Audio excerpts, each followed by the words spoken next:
नया मॉडल देखने को मिला है और ये नया मॉडल तुष्टीकरण नहीं, संतुष्टीकरण पर भरोसा।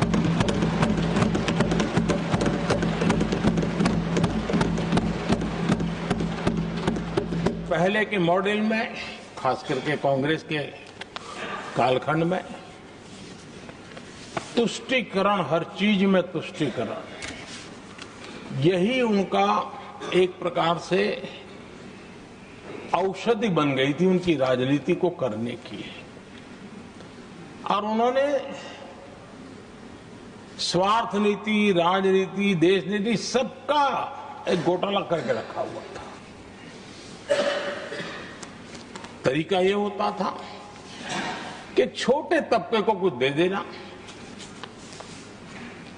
और बाकियों को तरसा कर रखना, और जब चुनाव आए तब कहना देखो उनका मिला है, शायद आपको भी मिल जाएगा। और इस प्रकार से झुनझुना बांटते रहना, लोगों के आंखों पर पट्टी बांध करके अपनी राजनीतिक सियासत को चलाए रखना, ताकि चुनाव के समय वोट की खेती हो सके। यही कार्य चलता रहा। आदरणीय सभापति जी, हमारी कोशिश रही है कि भारत के पास जो भी संसाधन है, उन संसाधनों का ऑप्टिमम यूटिलाइजेशन किया जाए।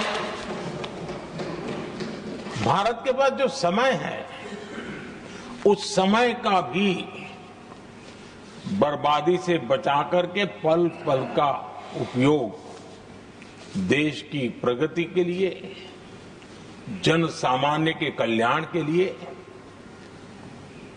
उसी पर वो खर्च हो। और इसलिए हमने एक अप्रोच अपनाया, सैचुरेशन का अप्रोच।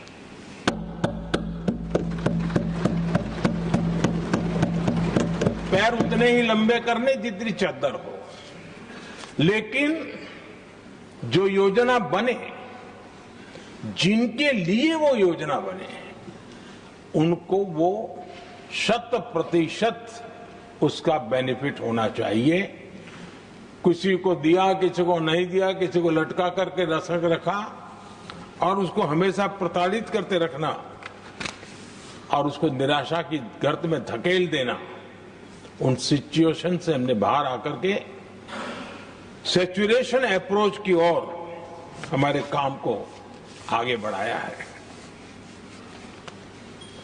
बीते दशक में हमने हर स्तर पर सबका साथ, सबका विकास की भावना को जमीन पर उतारा है, और वो आज देश में जिस प्रकार से बदलाव नजर आ रहा है, फल के रूप में हम अनुभव करने लगे हैं। हमारे गवर्नेंस का भी मूल मंत्र यही रहा है, सबका साथ, सबका विकास। हमारी ही सरकार ने SC, ST एक्ट को मजबूत बनाकर दलित और आदिवासी समाज के सम्मान और उनके सुरक्षा के संबंध में अपनी प्रतिबद्धता भी दिखाई और हमने उसको बढ़ाया।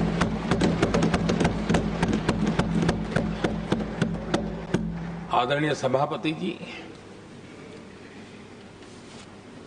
आज जातिवाद का जहर फैलाने के लिए भरपूर प्रयास हो रहा है, लेकिन 3 दशक तक दोनों सदन के ओबीसी एमपीज और सभी दलों के ओबीसी एमपीज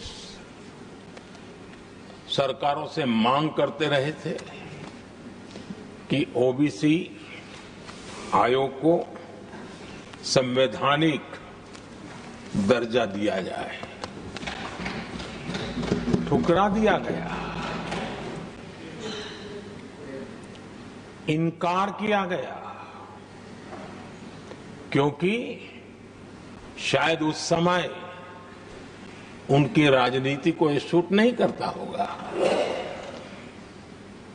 क्योंकि तुष्टीकरण की राजनीति के और फैमिली फर्स्ट की राजनीति में जब वो बैठेगा तब तक वो चर्चा तक के हित में भी नहीं आता है।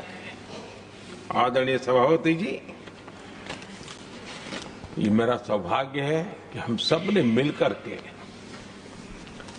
3 दशक से मेरे ओबीसी समाज ने जिस बात के लिए मांगे की, आशाएं रखी, जिसको निराश करके रखा गया था, हमने आकर के इस आयोग को संवैधानिक दर्जा दिया।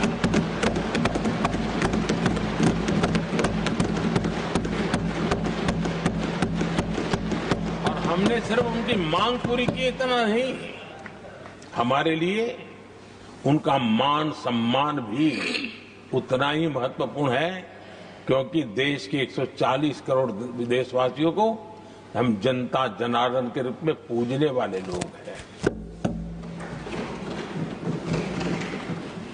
आदरणीय सभापति जी, हमारे देश में जब जब आरक्षण का विषय आया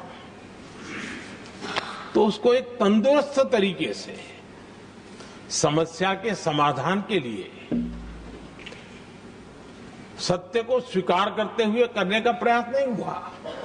हर चीज में देश में विभाजन कैसे हो, तनाव कैसे पैदा हो, एक दूसरे के खिलाफ दुश्मनी कैसे पैदा हो, वही तरीके अपनाए गए। देश आजाद होने के बाद जब जब ये प्रयास हुए हैं, इसी तरीके से हुए हैं। पहली बार हमारी सरकार ने एक ऐसा मॉडल दिया और सबका साथ सबका विकास के मंत्र की प्रेरणा से दिया कि हमने सामान्य वर्ग के गरीब को 10% आरक्षण दिया, बिना तनाव के, बिना किसी का छीन करके। और जब ये निर्णय किया तो एससी समुदाय ने भी उसको स्वागत किया, एसटी समुदाय ने भी स्वागत किया, ओबीसी समुदाय ने भी स्वागत किया। किसी को भी पेट में दर्द नहीं हुआ, क्योंकि इतना बड़ा निर्णय, लेकिन करने का तरीका था सबका साथ सबका विकास, और तब जाकर के बहुत ही स्वस्थ शांत तरीके से पूरे राष्ट्र ने इस बात को स्वीकार किया। आदरणीय सभापति जी, हमारे देश में दिव्यांगों की कभी सुनवाई जितनी मात्रा में होनी चाहिए थी, नहीं हुई।